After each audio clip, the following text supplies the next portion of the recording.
23.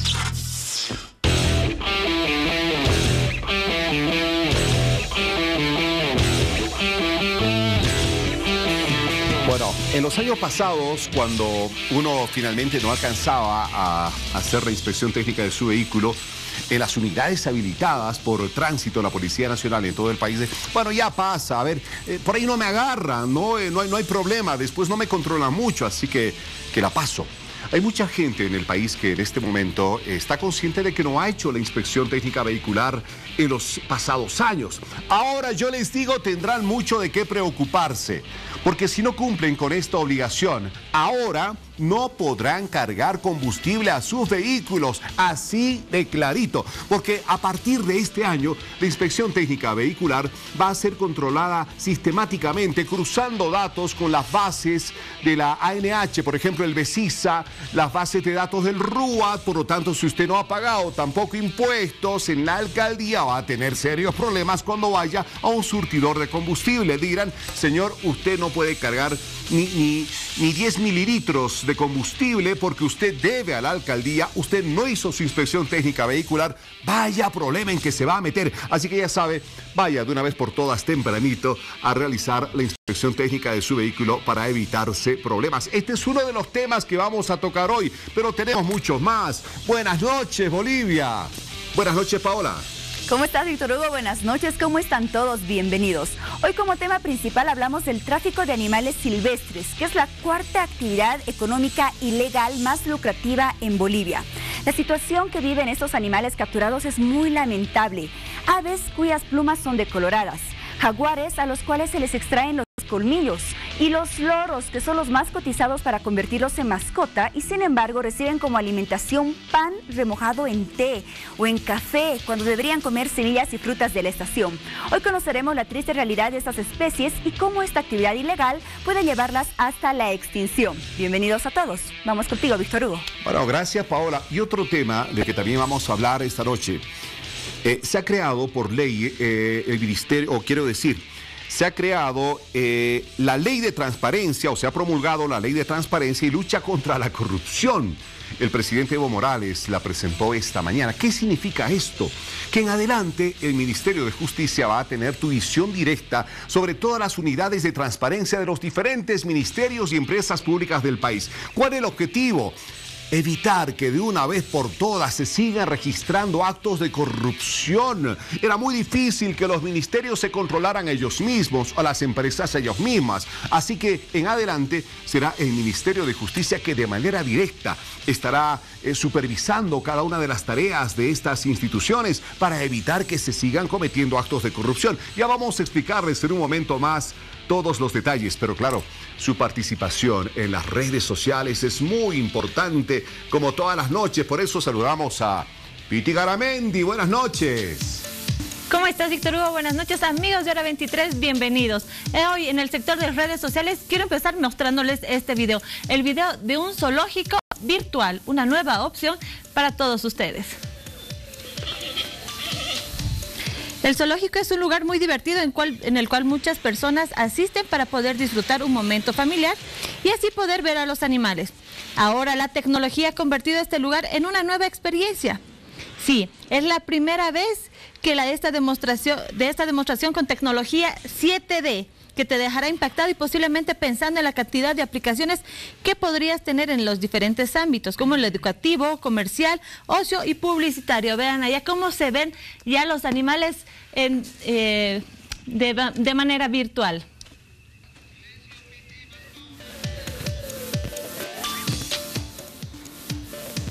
Desde 1992, el gobierno boliviano regula y precautela la seguridad de animales silvestres en el país, para así eliminar el tráfico de varias especies.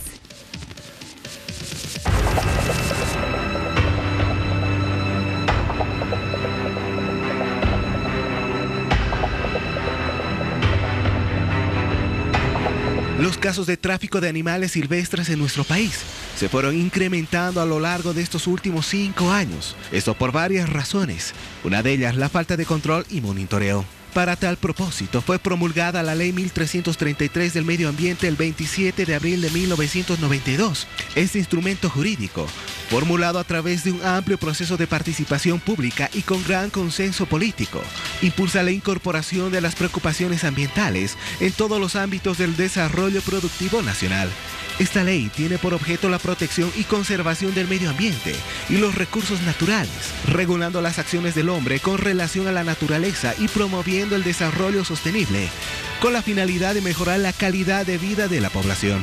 De esta disposición legal se desprenden 6 reglamentos, aprobados el 8 de diciembre de 1995, mediante el Decreto Supremo 24176 y Decreto Supremo 28592, complementaciones y modificaciones al Decreto Supremo 24176. Asimismo, y como forma de fortalecer las políticas para precautelar a toda la diversidad de animales silvestres de nuestro país, es que se aprobó el Decreto Supremo 3048 en enero de la presente gestión, que busca controlar el comercio ilegal de especies silvestres y a la vez fortalecer la normativa nacional que refiere al control del comercio internacional de vida silvestre. Todo esto enmarcado en el régimen aduanero y el control fronterizo. Bueno, es un horror pensar en tanto sufrimiento de los animales. ¿Sabe usted que por cada animalito que termina siendo traficando vivo, ¿no es cierto?, ha muerto 9. Es un horror, por amor a Dios, lo que ocurre. El tráfico de animales, decía ya la nota, es el 4º negocio más lucrativo en el mundo. En nuestro país, la comercialización de animales silvestres mueve millones de dólares al año. La gestión pasada, cerca de 1000 animales silvestres fueron rescatados en Cochabamba. Del total, se rescataron 150 animales vivos. La mayoría corresponde a loros, con un registro de 37, también 30 tortugas, 20 parabas, 12 monos, halcones, águilas, caimanes y zarigüeyas. También se secuestró 473 animales disecados. La mayoría de las víctimas son aves y felinos salvajes.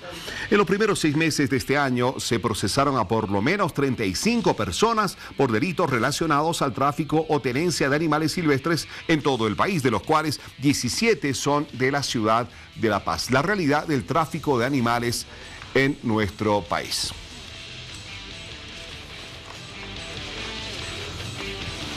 Bueno, tenemos varios invitados e invitadas esta noche aquí en Hora 23 para hablar de este tema que definitivamente esperemos logre sentar conciencia en mucha de la gente que está dedicada a este ilícito.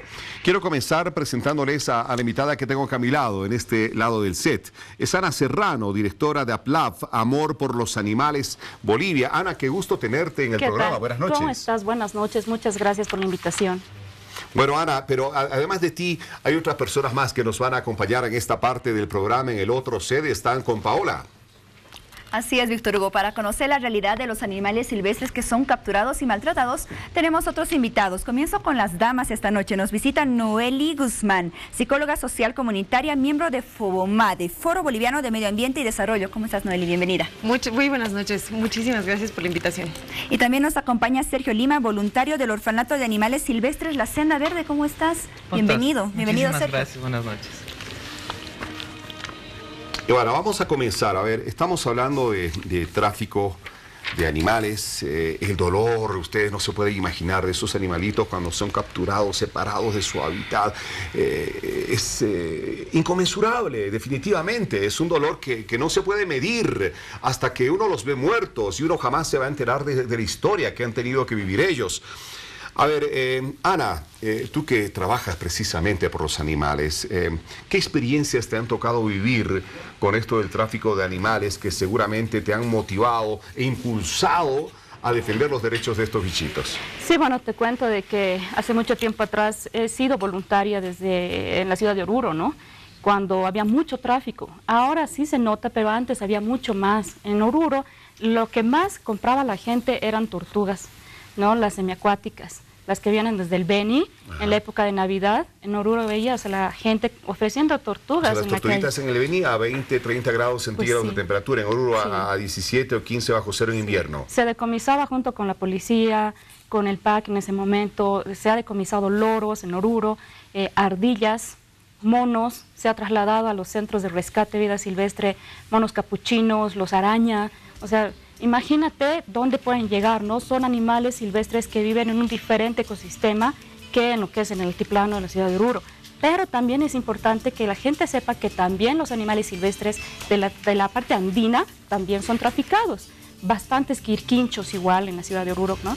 Que los tienen también como mascotas, imagínate. Entonces es doloroso, porque te estoy hablando desde el 97, 96, ¿no? La ley, como decían en el programa, en principio, se ha promulgado en 1992. Desde 1992 hasta el momento, no tenemos tanto, digamos, cambio que estemos viendo, porque hasta hablas de la ley 1333. 1333. Sí. En su artículo 111 te dice que está prohibida la venta, la compra, la tenencia, el transporte de animales silvestres o sus derivados. Y hasta el momento no han entrado a la cárcel esa persona que vende su loro o que el que vende y el que trafica el mono, ¿no? Entonces es bastante preocupante. Pues estamos como a 24, 25 años de la ley. Y me dices de que no hay personas que hayan entrado a la cárcel por estar dando semejante sufrimiento, castigando de esa manera inmisericordia a los animales. Más que todo de estas especies, ¿no? Lo que yo sé es que también el Ministerio de Medio Ambiente, la Dirección General de Biodiversidad, ha estado también haciendo bastantes cosas o esfuerzos junto con la Policía Forestal y han podido también sancionar a los traficantes de colmillos de jaguares, por ejemplo, o también a lo que es la caza de vicuña, ¿no? Pero hasta el momento que yo sepa, un mono que ha sido traficado y la persona que lo está vendiendo no ha entrado hasta la cárcel, ¿no? Yo quisiera que tú, porque tú decías muy bien, hay muchas personas que tienen como mascotitas animalitos que vienen del oriente del país, en Oruro, aquí en La Paz, ¿no es cierto? Con temperaturas bastante frías, sobre todo en invierno. Cuéntales a esta gente cómo le afecta a un animalito que viene del oriente y tiene que estar soportando los 5, 10 grados, 15 grados bajo cero en el altiplano de nuestro país. Claro, es lógico, ¿no? Aparte de que la gente no sabe, no sabemos el cuidado que deben tener estos animales, estas especies, por ejemplo, las tortugas. Muchos tienen en un acuario y la tortuga está allí y todo el rato está nadando y nadando, no tiene dónde descansar. Los tienen algunas veces con temperaturas muy bajas, el agua fría y demás, ¿no? Pero no solo es esto, sino también enfermedades, ¿no? Claro. Las enfermedades zoonóticas. Pues esos animalitos están condenados a morir mucho antes de lo que en su hábitat natural correspondería, sin lugar a dudas. Así es. Y morir sufriendo, que es lo peor. Así es. Por mucho cariño que la gente dice, yo le doy su comidita, ¿no? Le entibio el agüita, le doy besitos, no debe estar feliz el animalito. Claro. Pero no debe Los animales silvestres no son mascotas. En el momento preciso, cuando el animal silvestre ya llega a una etapa de madurez e incluso una etapa que quiere cruzar, se vuelven mucho más agresivos. Entonces ahí es cuando las personas optan por abandonarlo, hemos tenido casos de que han botado monos aulladores al río Choqueyapu dentro de una bolsa, después optan por obviamente dejarlo al zoológico o un lavado de conciencia. Dicen, no, ya mi loro está mucho tiempo, el pobre vive en una jaula, lo llevaré a los yungas y por el camino a los yungas le abro la jaula y lo suelto. No, cosa que tampoco se tiene que hacer. Claro, porque bonito por naturaleza es travieso, ¿no? Quiere estar en un lado, del otro, agarrar una cosita, jalar algún hilo por ahí. Y la gente finalmente no va a entender, o sea, y se deshace de estos pobres animalitos. A ver, vamos con Paola hasta el otro set.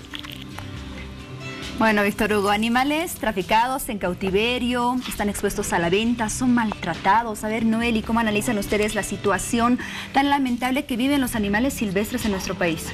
Bueno, yo creo que realmente hablar de trata, de tráfico más bien de animales silvestres es un tema profundamente complejo. Creo que engloba una serie de conflictos, una serie de presiones que pueden verse en diversas dimensiones, ¿no? Creo que los animales, además, y la naturaleza en general, es una de las primeras víctimas, una de las a las que se les pasa la factura y las facturas más fuertes de una serie de, como digo, presiones, ¿no? Sobre todo económicas.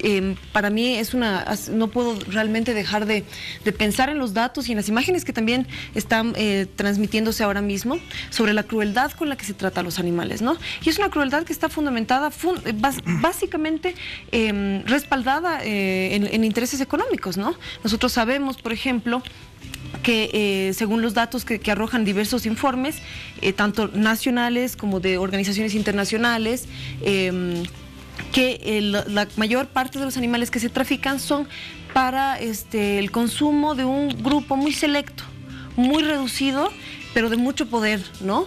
Que tiene una capacidad económica impresionante que, por supuesto, termina pagando cantidades exorbitantes por una cantidad de plumas, por una cantidad de colmillos de jaguar, por ejemplo, como es el caso de la Amazonía boliviana, que es fatal, ¿no? Lo decíamos al inicio del programa, ¿no? Esta actividad ilegal representa la cuarta actividad económica más lucrativa de Bolivia, obviamente realizada de manera ilegal, y mueve millones y millones de dólares en todo el mundo. Vemos que en distintas regiones del país, Noeli, hay algunas que tienen cifras más altas referido a lo que es el tráfico, la venta de animales silvestres. ¿A qué se debe que esté incrementando tanto esta actividad? Yo creo que creo que las causas son múltiples, ¿no? Pero, por ejemplo, yo pienso que es importante pensar en que estas actividades ilícitas, además, economías ilícitas, requieren de ciertas condiciones para llevarse a cabo. No puedo definitivamente dejar de pensar en, por ejemplo, las obras de infraestructura que se realizan ahora y que ahora están como que con mucho empuje en el país. Una de ellas, no puedo dejar de mencionarlo realmente, es el TIPNIS, pues es esta presión para abrir vías que terminan siendo arterias de saqueo, ¿no? En alguna medida. Y de esto, las principales víctimas, repito, son los animales, ¿no? Insisto en el tema de, por ejemplo, el norte de la Amazonía, el norte de La Paz, en la Amazonía. Se han encontrado, se ha denunciado la localidad de Rurrenabaque, ha encontrado 300 colmillos de jaguar.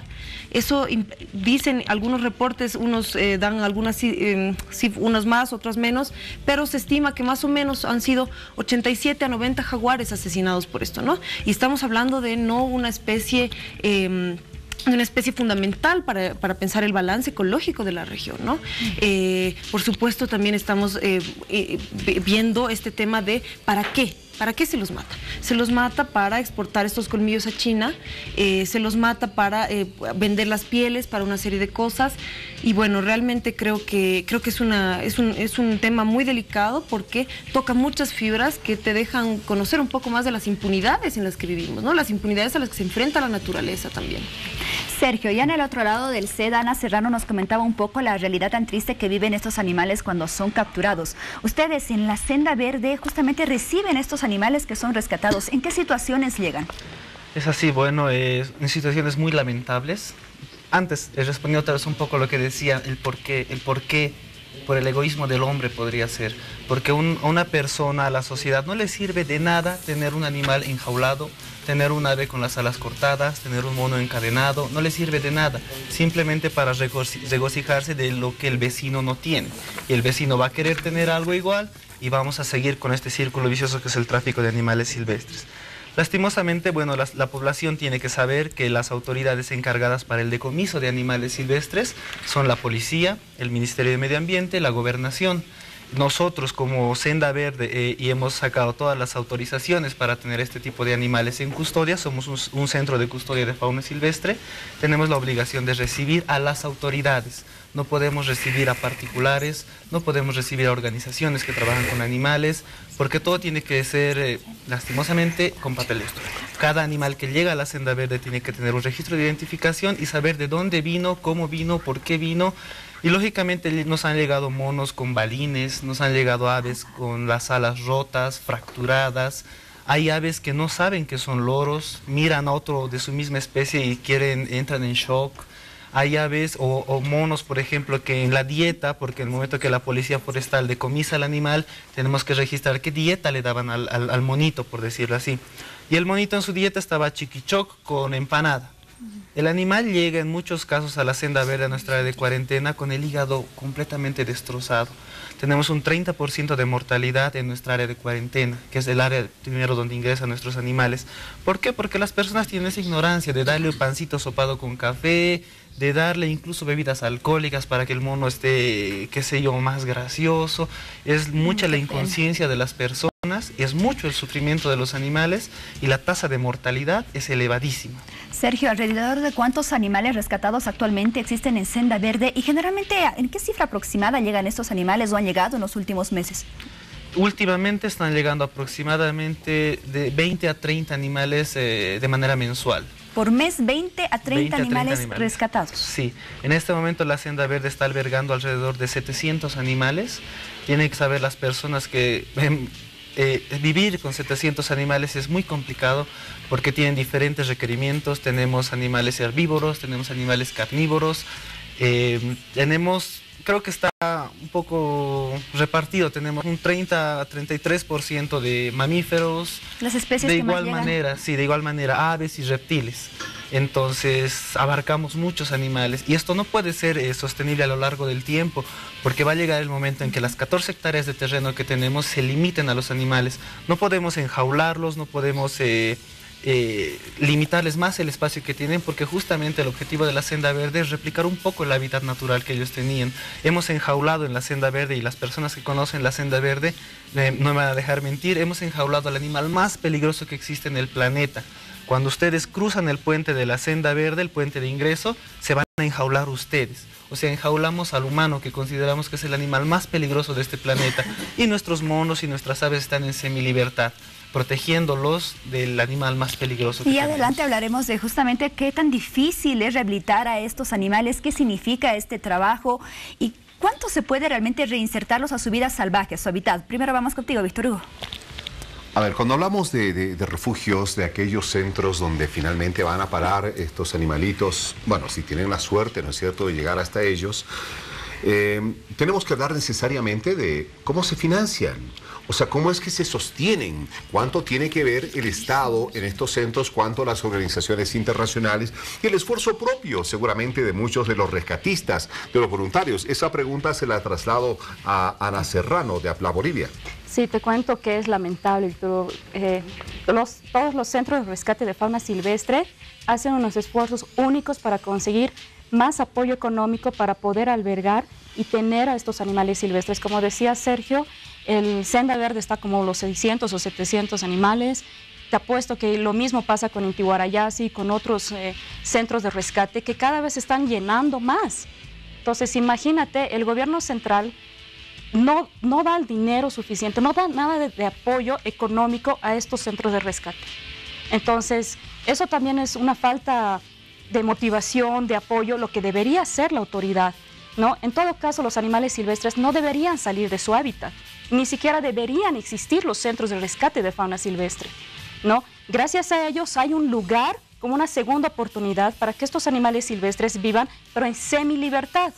No van a poder vivir ya desde que hayan sido cazados, hayan sido mascotizados, libres plenamente. Tienen que pasar. ¿Es posible que puedan ser libres en algún momento, o tienen que pasar por un proceso largo y en el que seguramente muchos no acomodarán siquiera para estar calificados para volver a la libertad? Así es. Tienen que pasar por todo un proceso de rehabilitación para que después se vea si es que se va a poder o no reinsertar nuevamente a ese animal silvestre. Ana, ¿y cómo es en otros países? A ver, estamos diciendo que en el país básicamente la iniciativa de estos refugios, estos centros de acogida, llamémoslo así entre comillas, para estos animalitos rescatados, prácticamente los financia la propia gente, los voluntarios, organizaciones internacionales. ¿Cómo es en otros países, en los países vecinos, en Europa, en Estados Unidos? ¿Reciben algún financiamiento del Estado? ¿Hay algunas políticas del Estado específicamente dirigidas a otorgar terrenos, lugares para la rehabilitación de estos animales? Bueno, me imagino que sí, no sé, en Europa o en otros países tan lejos a nuestro país, Bolivia, ¿no? Yo conozco la experiencia, por ejemplo, de un centro de rescate que es en Ecuador, en Merazonia Refugio, que ellos hacen lo mismo que Senda Verde o que Inti Guarayasi y demás. Igual tratan de conseguir fondos de parte de ellos mismos para que puedan albergar y puedan mantener a los animales silvestres. Claro, ahora tú dices, ni siquiera deberían ser necesarios los refugios, ¿no? Porque aquí la ley es clara. Sí. La ley se la tiene que hacer cumplir, pero no se la puede hacer cumplir. Siguen abundando estas mafias organizadas del tráfico de animales, ¿no es cierto?, comerciando con las pieles de estos bichitos, asesinándolos, matándolos de una manera absolutamente cruel. ¿Qué está fallando? ¿El control? ¿Debería el Estado quizá destinar un mayor presupuesto para que haya mayor cantidad de guardabosques, guardaparques, qué sé yo, de manera que realmente sea un control efectivo y vayamos contando, así como se recuperan animales que son traficados, a delincuentes que están traficando con ellos? Ajá. Bueno, yo creo que lo que está fallando aquí es justamente la aplicación de las normativas nacionales, ¿no? La ley 1333 te dice que deben entrar a la cárcel los traficantes, ¿no? Y nuevamente repito, la persona que también va a la feria 16 de julio, tú vas y puedes encontrar monos, loros, tortugas. O sea, esa persona debería estar en la cárcel. Debería estar en la cárcel, e incluso el que compra, ya, el que tiene un animal silvestre como mascota, debería estar en la cárcel según ley, a no ser que la Dirección General de Biodiversidad o la Autoridad Nacional te dé el permiso de tenencia. Cosa que no creo que te den tan rápido un permiso de tenencia para que vos puedas tener tu mono, que a futuro es peligroso también, ¿no? Te va a causar problemas a futuro tener un animal silvestre como mascota. Yo tengo un dato bastante fuerte y quiero que la gente que nos está viendo se dé cuenta de la dimensión de lo que representa el tráfico de animales, el negocio millonario que representa esto. Por ejemplo, con la fibra de vicuña. Se calculó que la comercialización ilegal de fibra de vicuña mueve solamente en el occidente del país, Oruro, Potosí, La Paz, al menos $2 millones cada año. Se pueden imaginar. El kilo de fibra de vicuña se comercializa en el mercado negro entre $500 y $600. Para obtener esta cantidad, o sea, un kilo de fibra de vicuña, los traficantes sacrifican a por lo menos 5 ejemplares. ¡Qué horror! ¿Y sabe cuánto cuesta una mantita de vicuña? Cerca de $2.500. ¿Y sabe cuántas vicuñas se han tenido que sacrificar para hacer una mantita de vicuña? Nada menos que 15 vicuñas. Y lo triste es, ¿no es cierto?, que las vicuñas no pueden ser atrapadas fácilmente. Por eso es que estos desalmados las matan, las sacrifican para quitarles su fibra. A ver, vamos a las redes sociales con Piti Garamendi.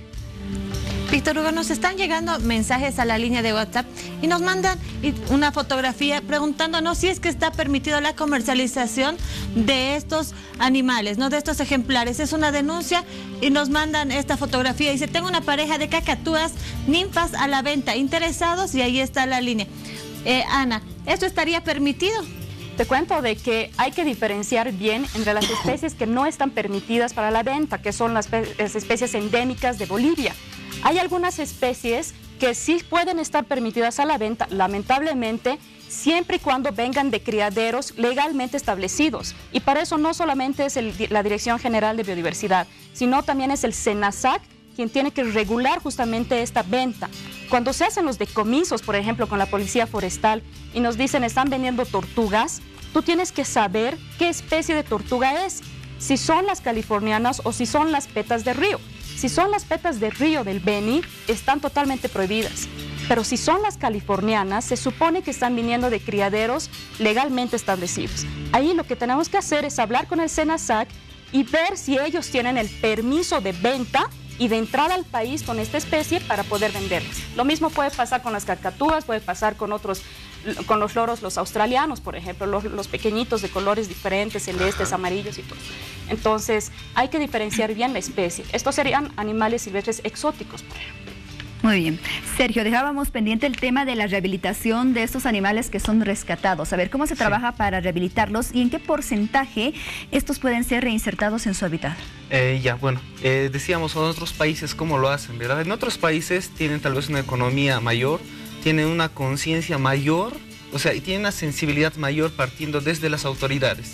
Hay que reconocer que en Bolivia a nuestras autoridades mucho no les interesa. Entonces, para rehabilitar animales que han sido rescatados del tráfico de domesticación, tienen que hacerse estudios enormes, porque tú no simplemente puedes llevar y ver qué lugar puedes liberar al lorito, liberar al monito. No sabes si estás llevando este animal y al soltarlo lo vas a volver a una plaga, porque no sabemos exactamente qué especies de animales, de cuáles se va a alimentar, o qué especies de animales se van a alimentar de tu animal. Puedes liberar un animal para que un cocodrilo se lo coma, para que una tropa de 30 monos capuchinos lo agarre en un momento y lo sacrifique, o sea, lo descuartice. Entonces, si no podemos en este momento ni siquiera poner un sistema educativo para prevenir estas cosas, difícilmente yo creo las autoridades van a hacer estudios enormes para poder reinsertar animales. Tenemos que empezar, yo creo, desde lo más básico, que es primero la educación. Antes, volviendo al punto que estaban tocando en la mesa, estábamos hablando de los recursos de los centros de custodia. En la espera he hecho un cálculo así a mano alzada. Supongamos que cada animal en la senda verde consume un alimento de 5 bolivianos al día. Un animal 5 bolivianos al día. La senda verde cuenta con 700 animales con 700 animales. Por 5 bolivianos al día, la Senda Verde estaría gastando 3.500 bolivianos al día. Si lo multiplicamos por 30 días, son 105.000 bolivianos que la Senda Verde, una organización particular, estaría gastando por los animales, que son de todos los bolivianos y que todos debemos protegerlos, todos tenemos esa obligación. Y estos números lastimosamente van a seguir incrementando si no hacemos algo. Hablábamos de los comerciantes de la feria de la 16 de julio, están identificados, son 2 sindicatos y son vendedores ambulantes también los que están ahí. Entonces no hay donde perderse, las autoridades tienen que agarrar a esta persona y de oficio tienen que procesarlos. ¿Por qué no lo hacen las autoridades? Porque en las cabezas de estas mismas autoridades no está esa sensibilidad con los animales, y es algo que hay que decirlo muy claramente. ¿Por qué? Porque, repetimos, en nuestro sistema educativo no está inmerso el tema de educación ambiental o el tema de sensibilidad con los animales, y tenemos este problema con animales silvestres, con animales domésticos, incluso con los animales que son denominados de consumo, como las vacas, los chanchos, las gallinas. Entonces todo tiene que, yo creo, empezar desde el sistema educativo, porque es ahí donde radica nuestro problema. Si empezamos a atacar el sistema educativo en nuestros colegios, en un futuro estas nuevas generaciones van a ser de ayuda a nosotros y no vamos a ser los que nos sigamos quejando de nuestras autoridades, que sigamos esperando a que ellos hagan algo, nosotros estemos por nuestro lado, cada quien jalando por su lado. Muy bien. Noeli, continuamos con ese tema legal que un poco nos mencionaba Sergio. La retardación de justicia está afectando también a los animales, podríamos decirlo así. Tenemos normas que protegen a los animales silvestres. Recientemente, en la gestión de la exministra de Medio Ambiente y Agua, se mejoró las normas para proteger a toda la fauna silvestre.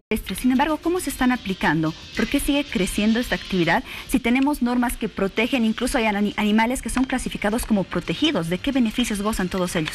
Justamente, creo que retomo un poco lo que comentaba el compañero. Creo que definitivamente la problemática apunta hacia varios lugares, pero me gustaría retomar en particular uno, que es el de la educación.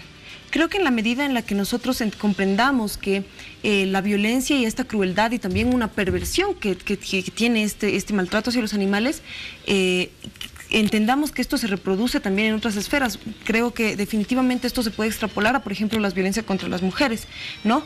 Que es exacerbada en el último tiempo. En la medida en la que nosotros podamos entender esto, vamos a poder también pensar un poco mejor cómo se está dando esto de la retardación de justicia. Insisto en que realmente los animales y la naturaleza son las primeras víctimas de las grandes obras y de los grandes capitales que intervienen en los territorios, ¿no? Y en ese sentido, pienso que la apuesta tiene que estar, y creo que es algo que hay que reconocerle mucho al movimiento animalista, del cual, por ejemplo, Ana forma parte, que es la sensibilización que se ha logrado, ¿no? Creo que cada vez se está trabajando más el tema de pensar cómo podemos hacer para generar esta sensibilidad hacia estos otros seres que también tienen derechos y que también sienten, pues, ¿no? Y creo que por ahí va, al menos desde mi perspectiva. Creo además que es muy importante, pero reconocer de todas maneras que nosotros tenemos que empezar a pensar a la naturaleza y por tanto a los animales con los que vivimos, justamente en complemento a lo que decían los compañeros, no solamente como espacios de ocio y de recreación. Creo que estamos acostumbrados un poco a vivir en sociedades del espectáculo, que nos encanta, a unos más que a otros, por supuesto, estar pues inmersos en estas turismos de aventura y tal, en los que en muchas ocasiones se incurre en actividades de caza y este tipo de agresiones contra los animales, ¿no? Y más bien creo que hay que empezar a pensar y reflexionar sobre nosotros mismos para ver cómo también somos actores de esta retardación de justicia, ¿no? Porque creo que no podemos dejar de mencionar que en la medida en la que se están comercializando estos animales es porque también hay una demanda de estos, ¿no? Hay alguien que está comprando estos animales, hay alguien que los está pidiendo, que los está consumiendo. Y sus productos, por ejemplo, vemos como muchos podemos fomentar lo que es el lucro de estos animales, el maltrato, el cautiverio, porque hay muchos productos que derivan de distintas especies, como por ejemplo las cremas, los aceites, que se comercializan y que mucha gente lo compra. Claro que sí. Es una reflexión, creo yo, muy profunda la que nos pone sobre la mesa el tema de los animales, ¿no? La experimentación animal, como decía también el compañero, los animales de consumo. Realmente creo que un tema muy poco discutido son las condiciones en las que se tienen estos animales, que son profundamente crueles, ¿no?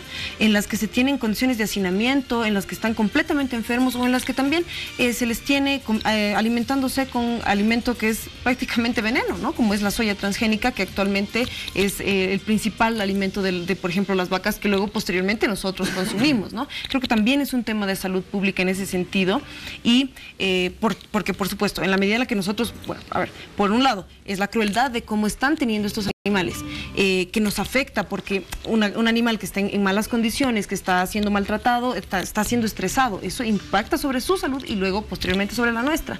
Y también, por supuesto, en la medida en la que estamos, digamos que consumiendo de un sistema agroalimentario global que no solamente es injusto, cruel, sino que también es principalmente depredador, ¿no? Entonces, creo que esas son otras reflexiones que también nos ponen sobre la mesa los animales. Lo que decías de la cosmética, creo que la cosmética es algo tal vez menos reflexionado, pero que definitivamente tenemos que empezar a pensarlo. Todos nuestros consumos impactan sobre la naturaleza. Son zonas que absolutamente todo lo que consumimos tiene un espacio de sacrificio, ¿no?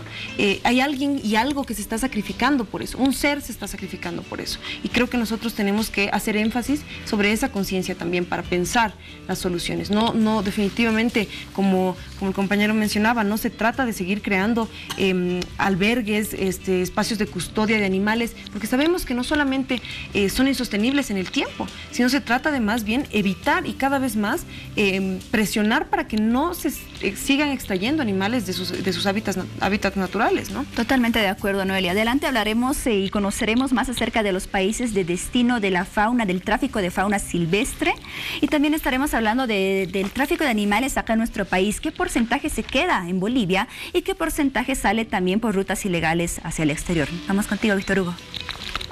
Hace unos momentos hemos hablado de las vicuñas, ¿no es cierto? El por qué es un negocio tan lucrativo para esos desalmados que las matan para vender su fibra. Un negocio realmente millonario, $2 millones al año, solamente en el occidente del país.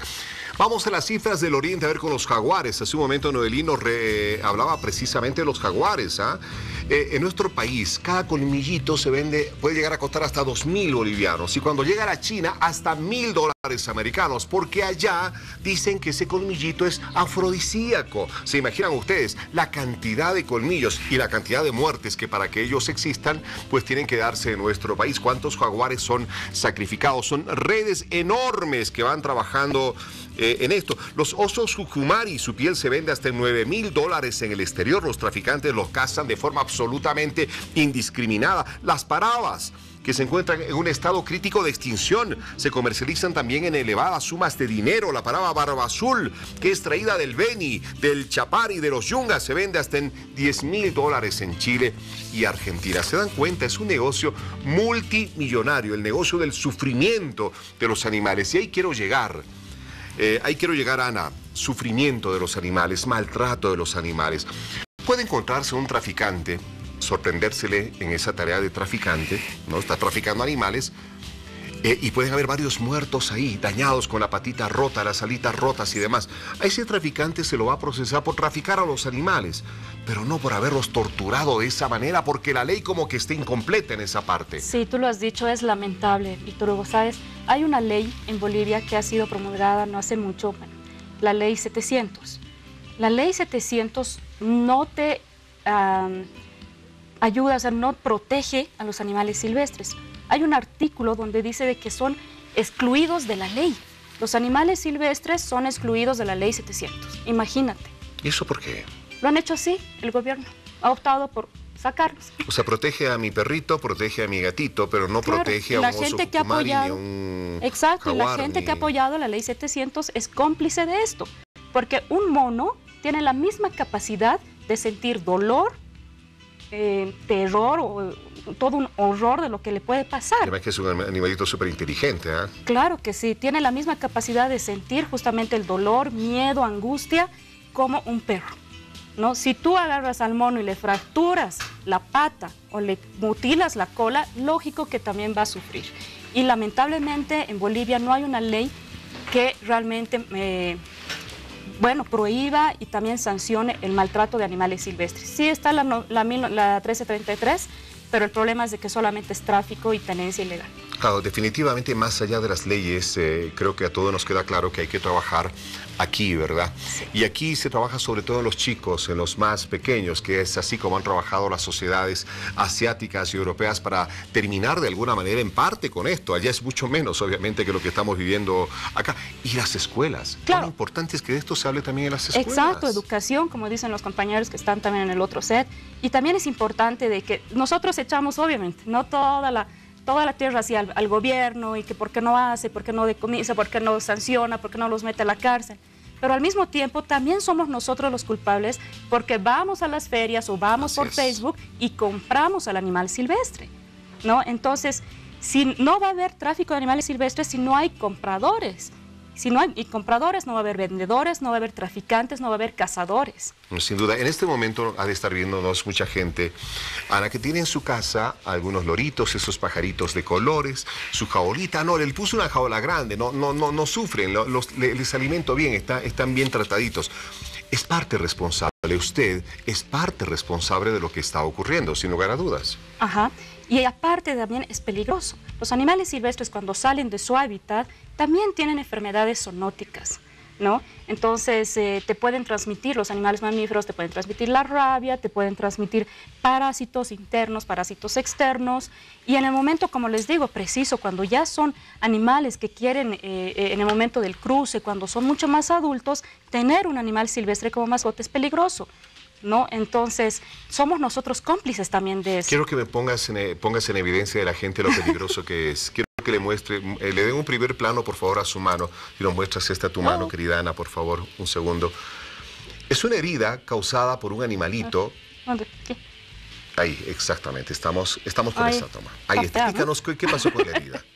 Sí, bueno, en realidad yo no lo tomo como si fuera un logro y eso, nada que ver. Más bien, en todo caso, es algo que pasó. Es una mordedura de tejón, justamente un tejón que ha sido rescatado de un zoológico, y cuando el gobierno central, la Dirección General de Biodiversidad, busca también alianzas con organizaciones de ayuda animal para que podamos tenerlos temporalmente y después puedan ser trasladados a los centros de rescate, fue cuando lamentablemente me mordió, ha sido en un segundo, ¿no?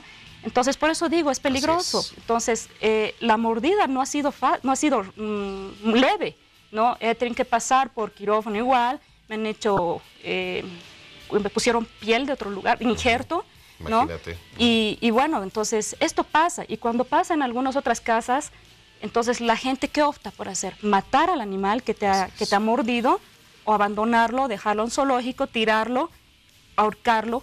Así es. Cuando vaya a una feria, por favor, no compre un animalito de esto. Denuncie al infeliz que está vendiéndolo, porque es la mejor manera en que podemos colaborar para que estos animalitos dejen de sufrir. Voy contigo, Paola.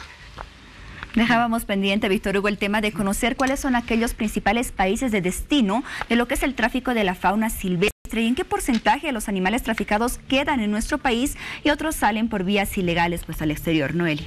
Sí, bueno, la mayor parte de los animales que son capturados van a China y a Alemania, ¿no? Creo que el caso de China es particularmente importante de mencionar, sobre todo porque se me viene a la mente un pequeño dato. Hace nada más algunos días atrás se denunciaba en Ecuador un escándalo muy grande, ¿no?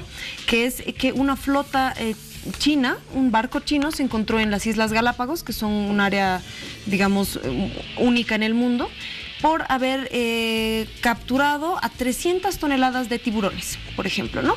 Y estos tienen usos como los que comentaba Ana también, que son estos usos que se les asume cierta capacidad de afrodisíaco, etcétera, etcétera, ¿no? Son... creo que en este sentido a lo que quiero llegar es que es una problemática mundial.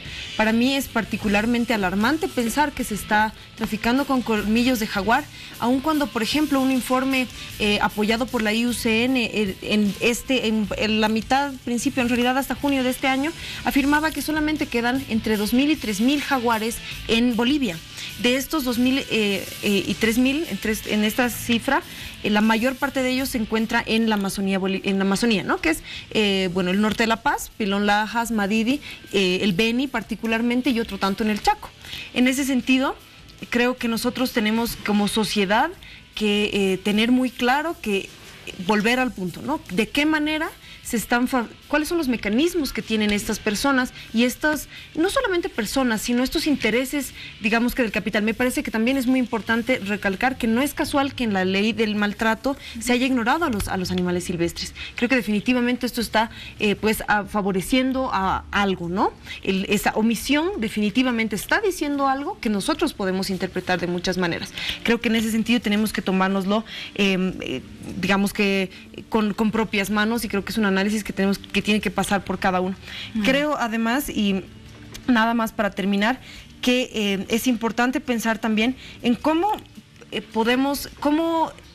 esta problemática de los animales está directamente relacionada con lo que nos está afectando y lo que está poniendo en riesgo nuestra vida como especie directamente, que es el cambio climático. Creo que la pérdida de biodiversidad en el mundo es una de las problemáticas más graves que nos enfrentamos. Estamos depredando el mundo a un ritmo mucho más acelerado del que puede regenerarse por sí mismo, y si a eso le sumamos estas actividades de crueldad, estas economías ilícitas que no solamente son con animales, sino también con mujeres, y una serie de violación de derechos de la naturaleza y humanos también, pues estamos en un escenario fatal.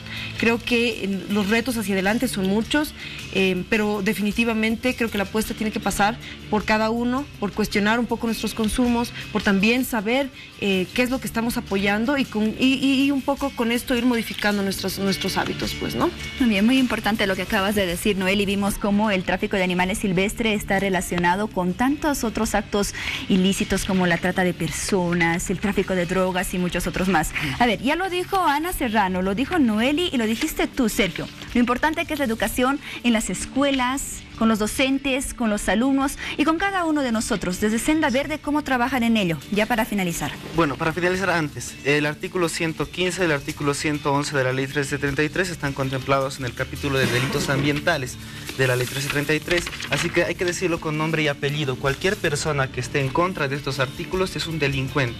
Eres tan delincuente cuando traficas con cocaína, con armas, que cuando traficas con animales, y hay que decirlo.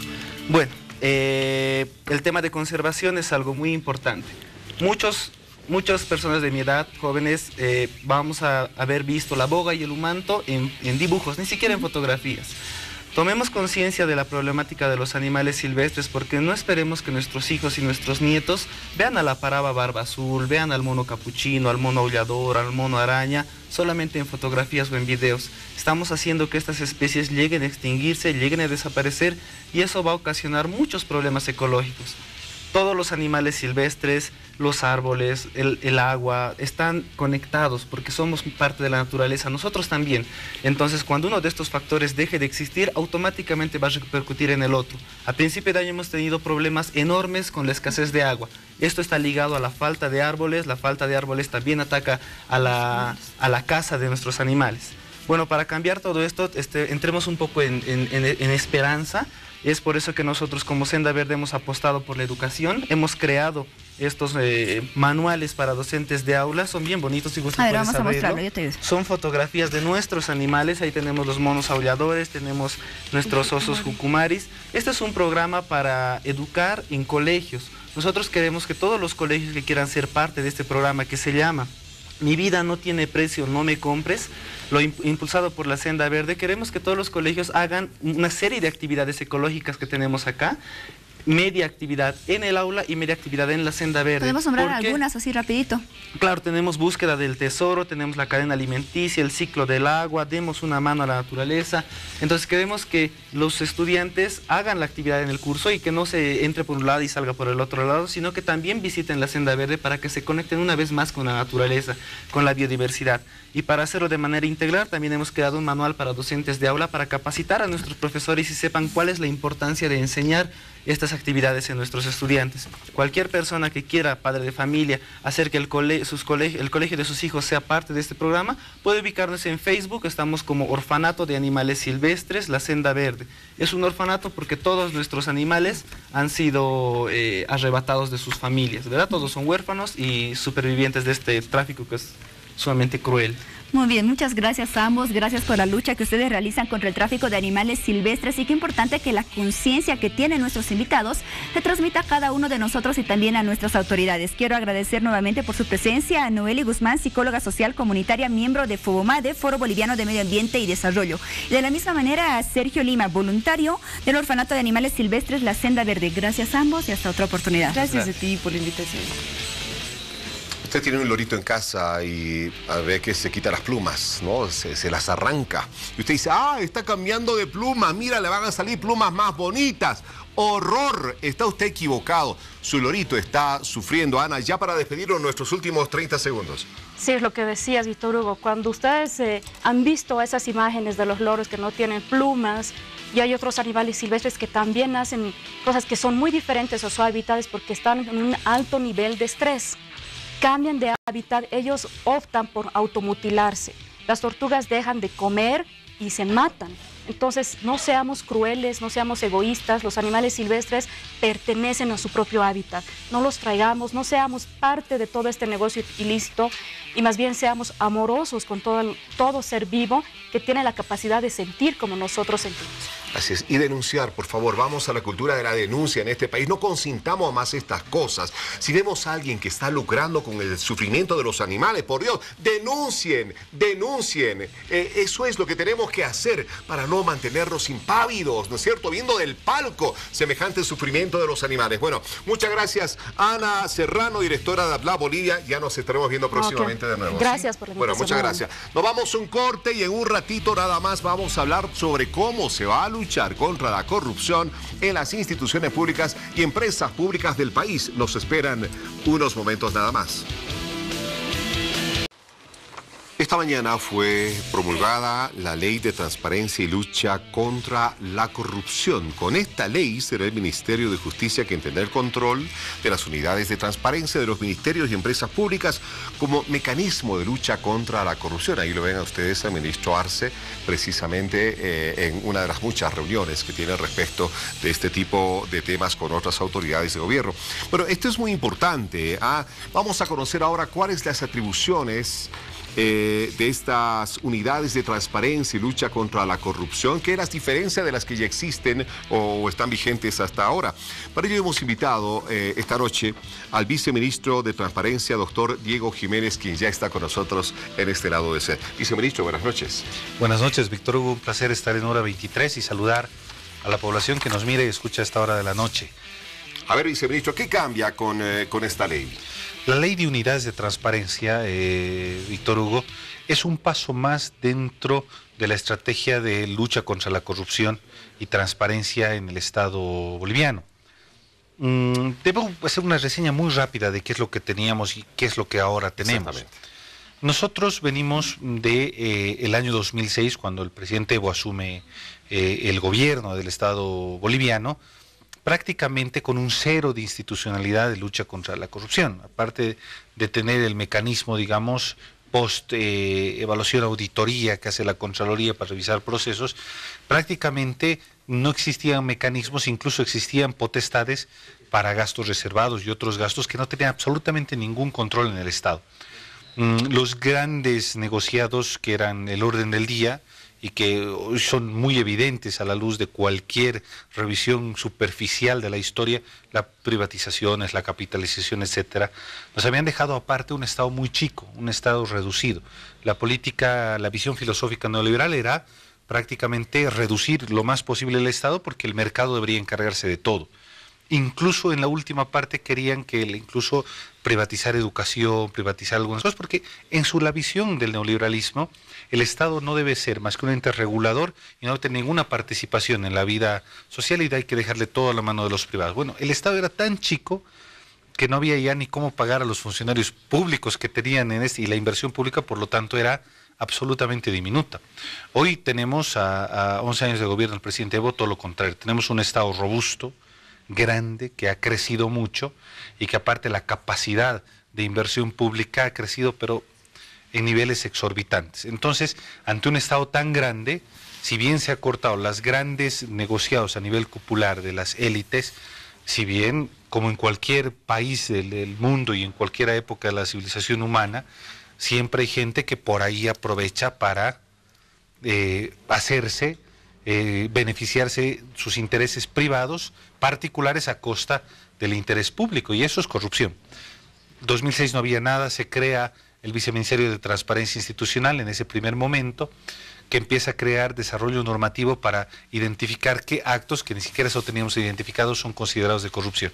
Se crea la ley Marcelo Quiroga Santa Cruz, la ley 004, y a la Constitución Política del Estado un marco mucho más amplio para el nuevo Estado plurinacional de cómo debería lucharse contra la corrupción. Se crea el Ministerio de Transparencia. En resumen, el Ministerio de Transparencia crea las herramientas, mecanismos, la política nacional de lucha contra la corrupción, los procesos responsables para los procesos penales en caso que identifiquemos casos de corrupción. Producto de eso, gente del mismo gobierno, se acabó la impunidad que antes tenían algunos altas autoridades en periodos anteriores del Estado. Y es el ministerio que lleva adelante grandes procesos, caso Santos Ramírez, está el caso Fondo Indígena, que es el mismo Estado que finalmente termina investigando estos procesos. A la vez el Estado, y esta parte para cerrar, esta primera parte que es importante, crea unidades de transparencia. Las unidades de transparencia se van creando de forma progresiva, en algunos años 40 nuevas unidades, 50 nuevas unidades, y así sucesivamente hasta esta gestión, donde tenemos un total de 361 unidades de transparencia en diferentes niveles del Estado. Todo el Ejecutivo tiene unidades de transparencia, las empresas públicas también, las gobernaciones lo tienen, los municipios grandes lo tienen, entonces ya hay una institucionalidad lo suficiente fuerte de unidades de transparencia, pero hay un tema. Y así llegamos ahora. Deme un segundo, viceministro, sí, porque vamos a ir, son las 00 horas, vamos a las noticias destacadas de las últimas horas en el país y el mundo. Vamos, señor. El ministro de Gobierno, Carlos Romero, posesionó en horas de la tarde de este lunes a Gonzalo Trigoso como nuevo viceministro de Seguridad Ciudadana en reemplazo de Carlos Aparicio. En el acto, la nueva autoridad gubernamental ponderó la labor cumplida por su predecesor. Asimismo, el ministro de Gobierno afirmó que el cambio se realizó a consecuencia de la renuncia presentada días atrás por el viceministro Aparicio, 2 días antes del accidente en la ciudad de Sucre, cuando la ex autoridad atropelló a una niña de 3 años con su vehículo particular, causándole lesiones graves. Ante esto, la Fiscalía lo imputará por lesiones gravísimas. Estudiantes del municipio de Achacachi marcharon este lunes por las principales calles del centro paceño exigiendo al gobierno una solución a los conflictos en su comunidad para volver a retomar sus estudios. Por su parte, el ministro de Educación advirtió en las últimas horas que si no se resuelven los conflictos en Achacachi, los estudiantes tendrían que repetir el año escolar, ya que asegura que si esto continuaría, no contarían con las notas respectivas que les permitiría acceder al siguiente curso.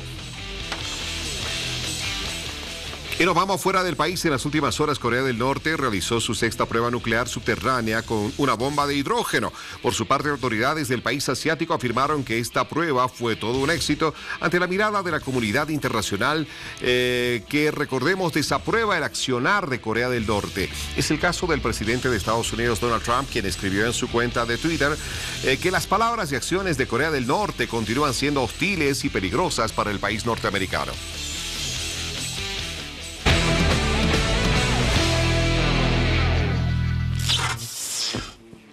Bueno, y estamos repasando con el viceministro de Transparencia, doctor Diego Jiménez, todo este proceso de articulación de estrategias de institucionalidad respecto a la lucha contra la corrupción en el país. Y hemos llegado a cómo se han conformado las unidades de transparencia en municipios, gobernaciones, ministerios y todo aquello. Y ahora se viene esto nuevo. Sí. Y aquí ya veníamos a lo que cambia o a lo que se mejora respecto de lo que ya se tenía.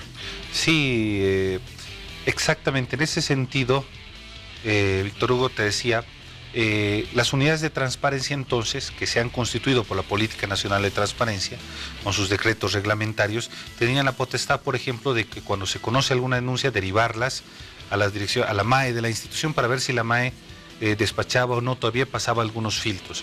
Cualquier información tenía que pedirla vía MAE, o sea, la máxima autoridad de esa institución, que aprobaba o no se proceda a pedir o no esa información. Y aparte de eso, tenían funciones, digamos, preventivas, como la organización de la rendición pública de cuentas, que ahora se ha institucionalizado en todo el Estado y que progresivamente todas las instituciones van mejorando su proceso de transparencia a través de la información. Sin embargo, no tenían el dispositivo activo de poderse constituir en parte activa en el proceso por denuncias. Porque antes tenían que pedir permiso a la MAE, o sea, la autoridad máxima de la institución. Exacto. Ahora, ¿no? No.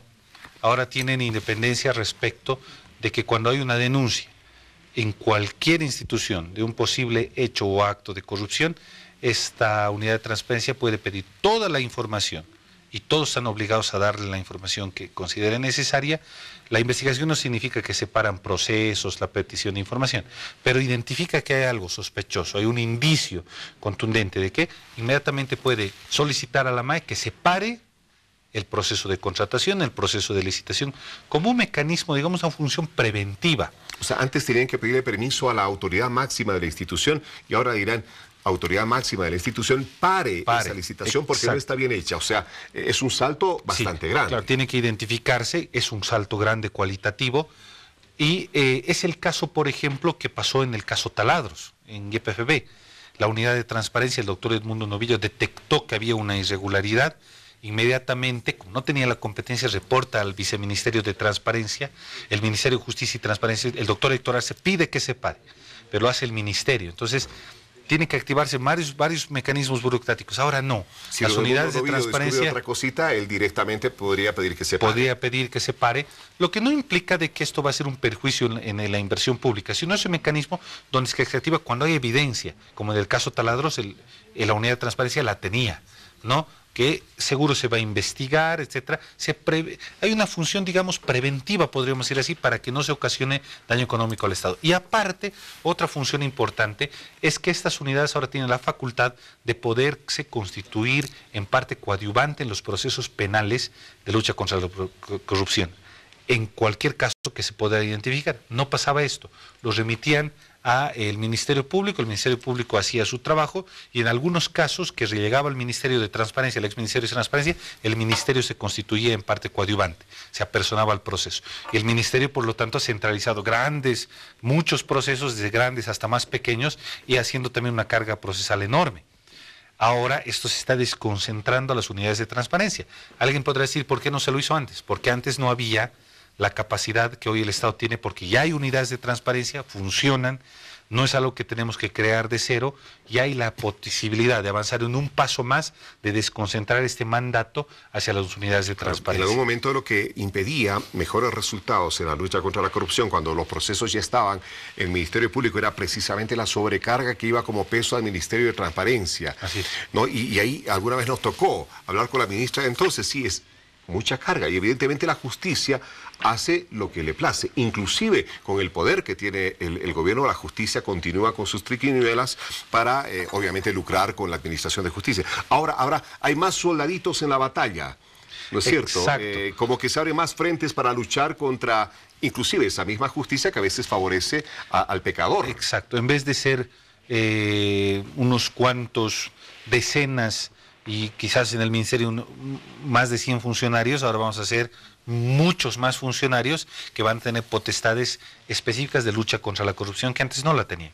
Entonces van a tener de forma eficiente, de forma efectiva, van a poder hacer investigación en las unidades de transparencia, pero a la vez que si bien tienen autonomía de trabajo, independencia de trabajo como principio, vamos a tener una red que está por ley bajo el Viceministerio de Transparencia y Lucha contra la Corrupción en el Ministerio de Justicia, para estar conectados otra vez de un sistema informático que es el CITPRECO, que lo crea la ley, por el cual en una plataforma digital vamos a estar conectados todos.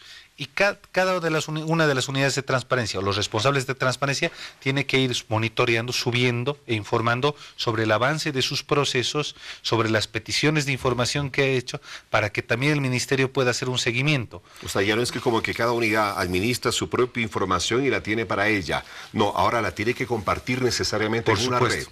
Por supuesto, y de esa manera el Ministerio de Justicia y Transparencia Institucional sigue monitoreando todos los procesos, hace seguimiento, sigue recibiendo los reportes de la unidad de transparencia, cosa que antes no había. Ahora, el Ministerio de Justicia, de acuerdo a esta misma ley, ya puede actuar también cuando se trata, o tiene una participación más directa, cuando se trata de sumas fuertes de dinero que puedan sobrepasar $1 millón.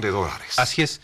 La ley establece de que el Ministerio de Justicia y Transparencia Institucional, a través de nuestro viceministerio, puede actuar en los casos de forma directa, sin aún exista una unidad de transparencia en el proceso, de forma directa para coadyuvar en los casos en que el daño económico posiblemente sea arriba de los 7 millones de bolivianos, cuando esté involucrada posiblemente la MAE de la institución a la cual se está procesando, cuando posiblemente se involucra la unidad de transparencia, o cuando exista grandes fortunas que se han detectado y que requieren de investigación específica. En esos casos, o por mandato del presidente, en algún caso que el presidente hubiera recibido alguna denuncia específica que le instruya, el viceministerio actúa de forma directa. Por lo tanto, ¿qué implica? Que de los casos que hoy tenemos, algunos se desconcentrarán en procesos penales y administrativos, se desconcentrarán a las unidades de transparencia, y hay una cantidad que se quedarán con nosotros, que son los procesos grandes, en los cuales podremos ser más efectivos, más eficientes en la medida de que están involucrados recursos públicos, recursos del Estado en enormes cantidades y que tenemos la obligación en lo posible de recuperarlos. Viceministro, ¿en qué quedan las actuales autoridades de transparencia de las diferentes instituciones, alcaldías, gobernaciones, ministerios? ¿Van a ser cambiadas? ¿Se las va a elegir? ¿Y de qué manera? ¿Quiénes van a elegir a las nuevas autoridades? Sí, la ley establece procesos, por supuesto, de transición, ¿no? Establece disposiciones con plazos en los cuales todas las instituciones del Estado deben adecuarse a la nueva ley. Inmediatamente tenemos la enorme tarea que junto con el ministro, el doctor Héctor Arce, tendremos que realizar, es implementar la ley a partir de generar reglamentos tipo, por ejemplo, para que todos se vayan adecuando, algunas de acuerdo a sus propios procedimientos. Por ejemplo, tendrán que ingresar, según la ley, está la Inspectoría de la Policía, la Inspectoría de las Fuerzas Armadas, que tendrán que ponerse en sintonía con la ley y con las unidades de transparencia de los ministerios rectores, que a la vez estarán en el CIDPRECO, para que sean más efectivos en los casos, por ejemplo, de corrupción en Fuerzas Armadas, Policía. O sea, pero si entiendo bien, ¿habrá unidades de transparencia en la policía? Serán sus inspectorías. Sus inspectorías. Pero adoptarán de los mandatos que tiene la nueva ley. Van a entrar al sistema de fiscalización van a ingresar de alguna manera por parte del Ministerio de Justicia. Por supuesto. De cómo están trabajando. Tendrán las nuevas competencias, tendrán que reportar a partir de sus unidades de transparencia, en este caso la unidad de transparencia del Ministerio de Defensa, la unidad de transparencia del Ministerio de Gobierno. Están, por ejemplo, otros sistemas que se respeten en el marco de su Porque ahora libre Policía y disposición. Fuerzas Armadas no lo hacen, ¿no? Se manejan por su cuenta. Se manejan por su cuenta, tienen sus sistemas internos a través de inspectoría. Pero no ha funcionado muy bien. Pero tendrán que adecuarse también a la nueva ley, y eso implica que tendrán que adecuar sus reglamentos. Tendremos reglamentos tipo, pero todavía mantendrán, de acuerdo a las instituciones, mantendrán todavía sus esquemas jurídicos internos. Es el caso de la universidad, respetamos profundamente la autonomía universitaria, pero las unidades de transparencia en las universidades ya nos piden ayuda, coordinan con nosotros, entonces ahora podrán hacerlo de manera más efectiva. No quiere decir que nosotros tutelamos, nos metemos, sino quiere decir que les damos herramientas para ser más eficientes en su trabajo. Y eso quiere decir desconcentrar funciones importantes para las unidades de transparencia para que sean efectivos en la lucha contra la corrupción. Te decía que todas las instituciones tendrán que evaluar entonces si las actuales autoridades que tienen de transparencia cumplen los requisitos que determina la nueva ley, que da algunos requisitos mínimos, por ejemplo, en las instituciones que ya están consolidadas. Por ejemplo, tendrán que ser funcionarios que tienen más de 4 años de experiencia en la administración pública, no tienen que tener los requisitos comunes, sentencias ejecutoriadas, no tienen que tener procesos, ¿no? Tienen que tener solvencia ética, Aquí leía que los titulares de las unidades de transparencia serán designados bajo un sistema de participación cruzada, en el que también participarán el presidente Evo Morales y el vicepresidente García Linera para trabajar desde todos los niveles de gobierno. Sí, en este proceso de adecuación, seguramente el presidente y el vicepresidente trabajarán, por ejemplo, en designar, si bien la designación formal la hace la misma MAE, pero tendrá que hacerlo consultando con el presidente y vicepresidente. Lo mismo tendrá que verse mecanismos cruzados en los otros órganos del Estado por sus propias autoridades, así como los otros niveles de gobierno. Entonces, no hay alguien que imponga a nadie, pero sí tiene que haber mecanismos de control cruzado. Incluso en las entidades, en las empresas públicas del Estado, en las entidades desconcentradas o descentralizadas, donde hay unidades de transparencia y lo designaba su director ejecutivo, ahora tendrá que consultar con el ministro. Entonces son mecanismos de control cruzado que termina la ley, pero lo seguirá designando las MAEs de cada institución. Y esto quiere decir también que deberán adecuarse en un tiempo prudente a la nueva ley. Hay muchas entidades en el Estado que todavía no tienen pese a los grandes avances, son 361 unidades de transparencia. La ley prevé, por ejemplo, de que allá donde había vacíos, por ejemplo, municipios con menos de 30.000 habitantes o entidades del Estado que cuenten con menos de 10 millones de bolivianos de gestión anual, tienen que designarse un responsable de transparencia.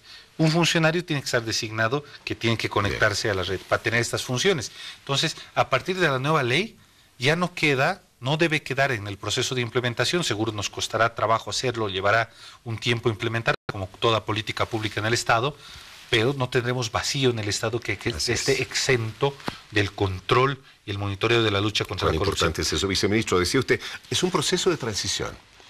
¿Cuánto tiempo más o menos va a demandar este proceso de transición y de aquí a cuánto tiempo ya tendremos completamente vigente este nuevo sistema? La ley prevé algunos plazos, ¿no? Por ejemplo, tenemos 120 días para nosotros transferir algunos procesos que están dentro ya del rango de competencia de las unidades de transparencia. Tenemos algunos otros plazos en los que tenemos que crear el CITPRECO, este sistema de informático de transparencia y lucha contra la corrupción, que estará en nuestra base de datos para monitorear, y todos tendrán que subirse las unidades de transparencia a este sistema en sus portales webs. Todo esto tiene tiempos. Esperemos que en esta gestión avancemos en enorme medida y sea entre finales de este año y el próximo año que consolidemos por lo menos la presencia institucional en todo el Estado. Hoy, Víctor Hugo, existe mucha carga, por ejemplo, de muchas denuncias en municipios. Y son municipios pequeños donde hay muchas irregularidades. Muchas veces no porque es el alcalde o las autoridades sean corruptos, sino porque hay gran desconocimiento. La ley, Marcelo, creo que también ha generado mucho temor, etcétera, de esta naturaleza. Entonces, aún así, si bien otras instituciones del Estado hacen esfuerzos porque la inversión pública no se ralentice, el Ministerio de Economía, el Ministerio de Desarrollo Productivo, Desarrollo Rural, nuestra tarea es a la vez que mejoramos los mecanismos estos de inversión pública, que con buenos procesos en todos los niveles, procesos sólidos al amparo de la ley, nosotros tengamos también presencia de control, de transparencia. Entonces, son procesos muy largos, no lo hubiéramos podido hacer hace unos años, por eso es un paso a la evolución de la lucha contra la transparencia en el Estado. Pues ahora hay más musculatura dentro del mismo Ministerio de Justicia y ya se puede levantar más peso. Pero por supuesto, es el mandato del presidente así concreto, justamente cuando se pensó en que el ministerio debería funcionarse con justicia, era pensando en que el nuevo paso era darle más potestad a las unidades que ya habían.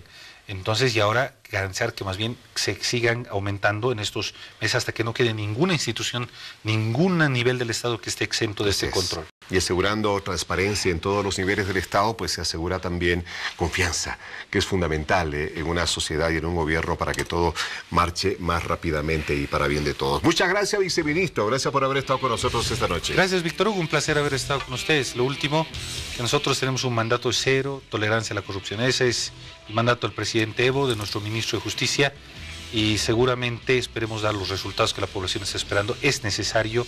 La corrupción es un flagelo que todos los días ataca a la sociedad, a todos los pueblos del mundo, a todos los estados, pero estamos seguros que en Bolivia hemos desarrollado institucionalidad importante y tenemos la convicción suficiente para pensar que vamos a dar resultados. Gracias. Es una enfermedad que no se cura, es un cáncer, y al cáncer hay que extirparlo, sin lugar a dudas. Muchas gracias, viceministro. Vamos a un corte, retornamos en unos momentos nada más.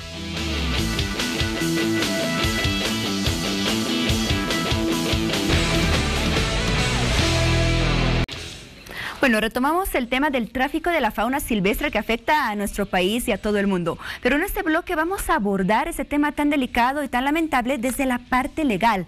Vamos a conocer cuáles son aquellas normativas que protegen a nuestros animales silvestres y cuál es el punto de vista del Ministerio de Medio Ambiente. Para ello quiero presentarles a nuestro invitado de esta noche, el doctor Rodrigo Herrera, asesor legal ambiental. ¿Cómo está, doctor? Bienvenido. Buenas noches. Bueno, antes de comenzar la entrevista, yo le invito a usted y a todos nuestros televidentes a que puedan ver la siguiente producción que nos habla acerca del tráfico de la fauna silvestre, cómo los animales son retirados de su hábitat y esto genera beneficios económicos para el ser humano. Pero tome en cuenta que quienes realizan esta actividad están cometiendo un delito.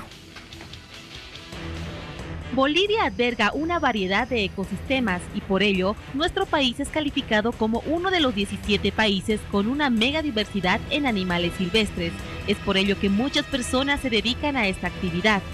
Clanes familiares llegan a ganar hasta millones de dólares con el tráfico de animales silvestres. El tráfico de animales se da por diferentes razones en Bolivia. Son extraídos de su hábitat para sacar provecho de su piel, plumas, huesos, dientes y grasas para realizar medicina natural. En ocasiones, volverlos adornos en el momento de disecarlos. Otra razón del tráfico ilícito de animales es el comercio de estos como mascotas. Los casos más comunes se dan con aves tropicales, monos, tortugas, entre otros. Estas aves que observa en su pantalla son la paraba azul y la paraba frente roja. Debido a que estas especies se pueden encontrar solamente en Bolivia, su venta en el exterior es muy preciada y su precio es más elevado. La paraba varo azul es traída del Beni, Chapare y los Yungas. Se vende hasta en $10.000 en Chile y Argentina. Cientos de animales silvestres en el país son víctimas de tráfico por parte de personas que ven esta actividad como un negocio lucrativo que mueve millones de dólares. La vicuña y el guanaco son dos de las especies más perseguidas por los traficantes y que están en peligro de extinción debido a que su fibra vale su peso en oro. La caza indiscriminada de estos animales hizo que las Naciones Unidas estuvieran a punto de sancionar a Bolivia porque casi acabamos con una especie. La comercialización ilegal de fibra de vicuña mueve en el occidente del país al menos $2 millones cada año. El kilo de fibra de vicuña se comercializa en el mercado negro entre $500 y $600. Si este material se convierte en mantas, puede costar entre $2.000 y $2.500.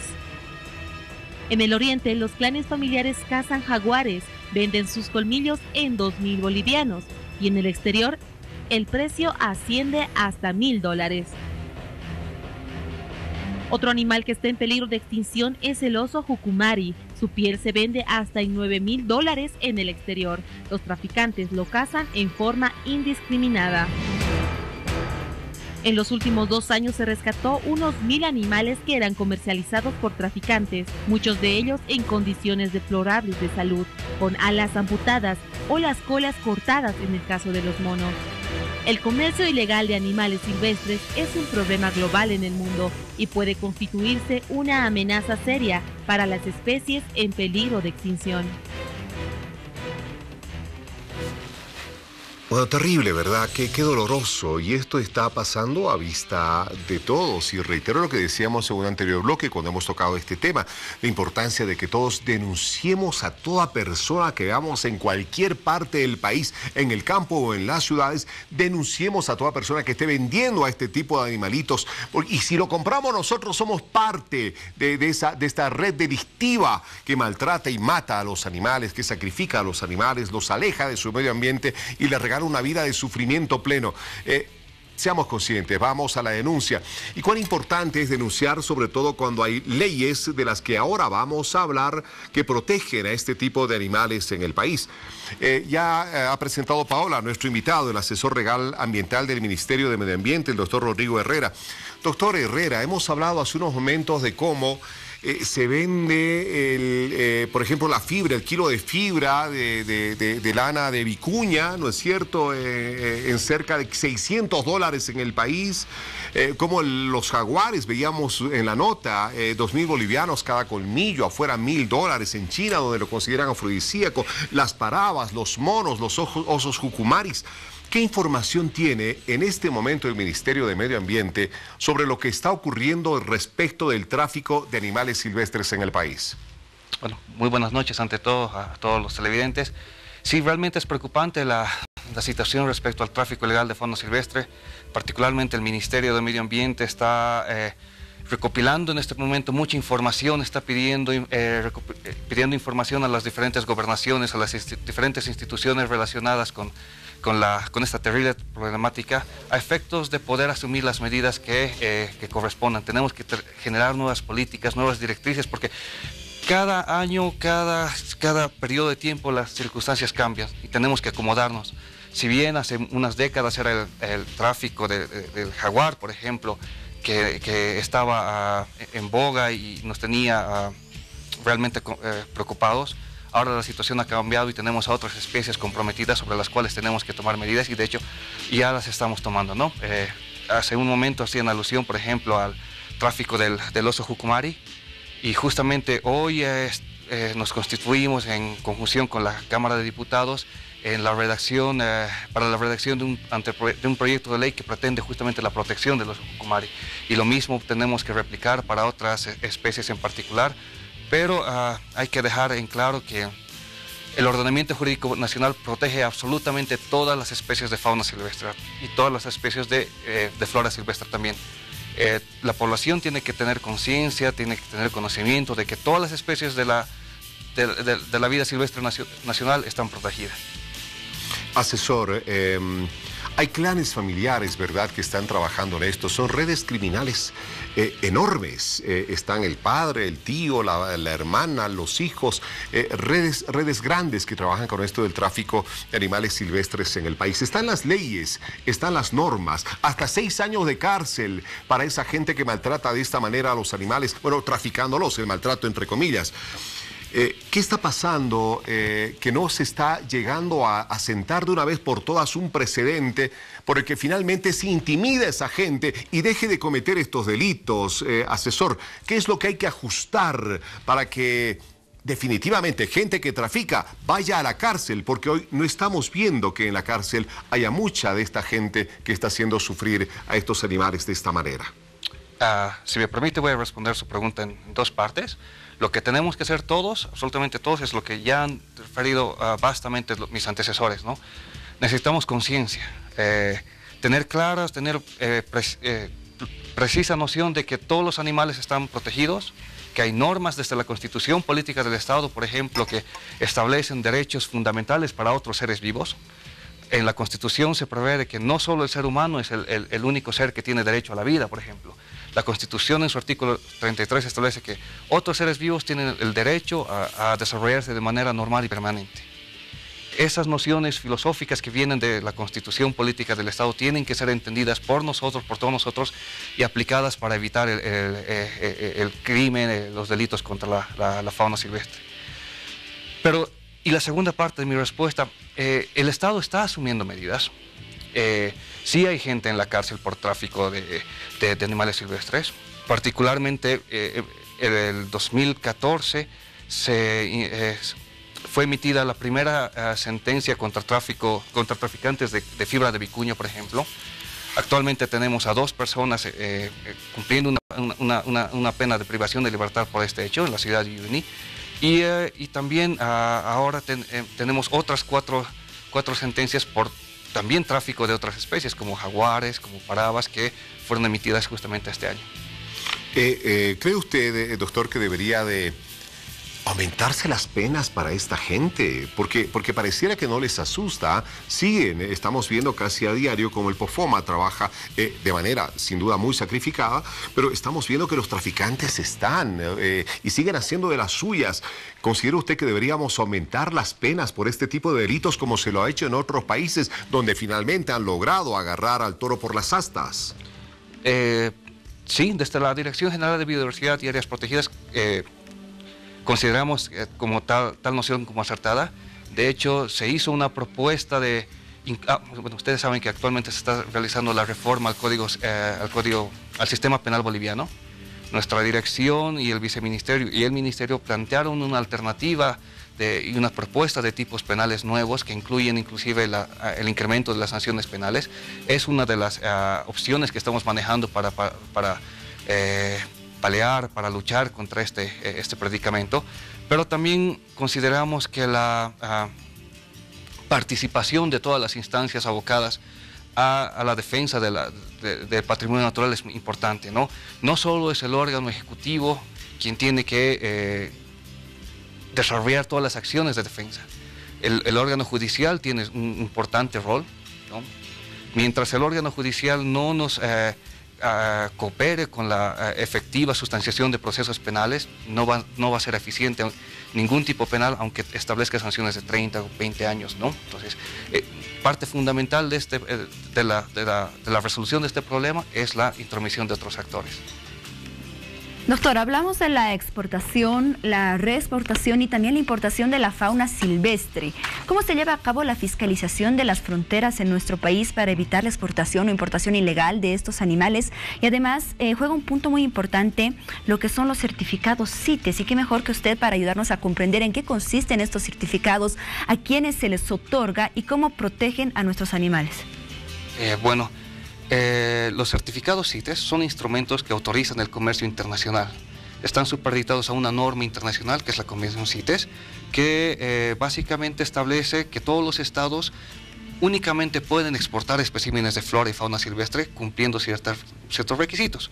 Uno de estos requisitos es el permiso CITES, ¿no? Que es un instrumento que lo emite cada país para la importación, exportación, reexportación, y que solo es emitido de cumplirse, por ejemplo, que el país emisor, el país exportador, pueda demostrar al mundo de que todos los especímenes que están saliendo provienen de un manejo adecuado, que vienen de un plan de manejo, que vienen de un programa de cría especial que impida que la población de la especie esté amenazada o vaya a ser amenazada por el aprovechamiento, por el comercio en este caso, ¿no? Adicionalmente, se requiere, por ejemplo, la emisión de un dictamen de extracción no perjudicial, que es un instrumento también un poco más técnico-científico, el cual requiere la participación de instituciones científicas que avalen el aprovechamiento, que avalen la comercialización para que ésta pueda ser autorizada. Muy bien.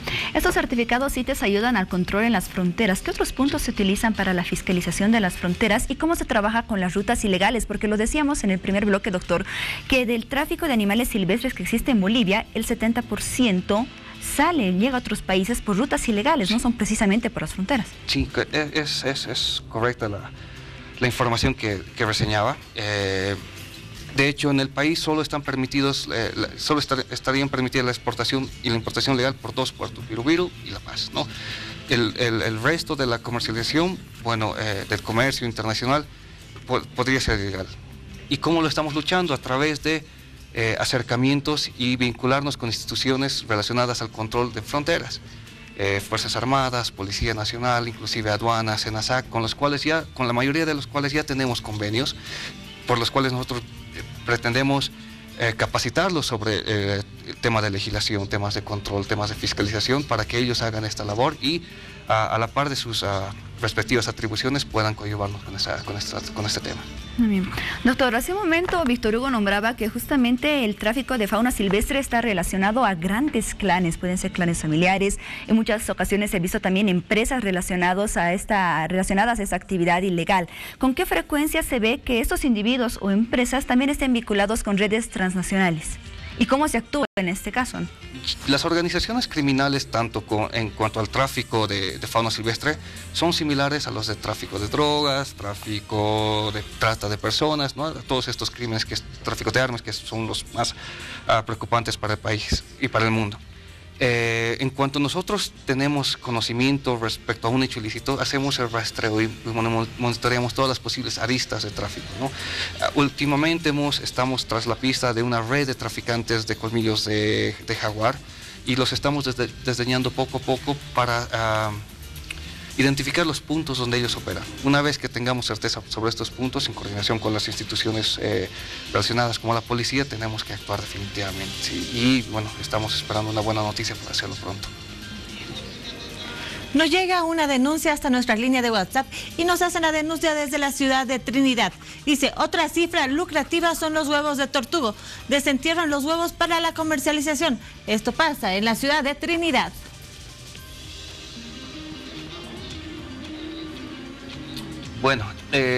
Nosotros muy agradecidos por toda esta información que nos brinda la sociedad. La verdad, los reportes estos que constantemente son publicados en redes sociales nos ayudan a nosotros para tener una idea más clara de las situaciones en las cuales se cometen este tipo de ilícitos.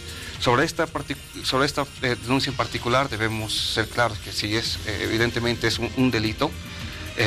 Cuando tenemos este tipo de reportes, nosotros hacemos una valoración respecto a la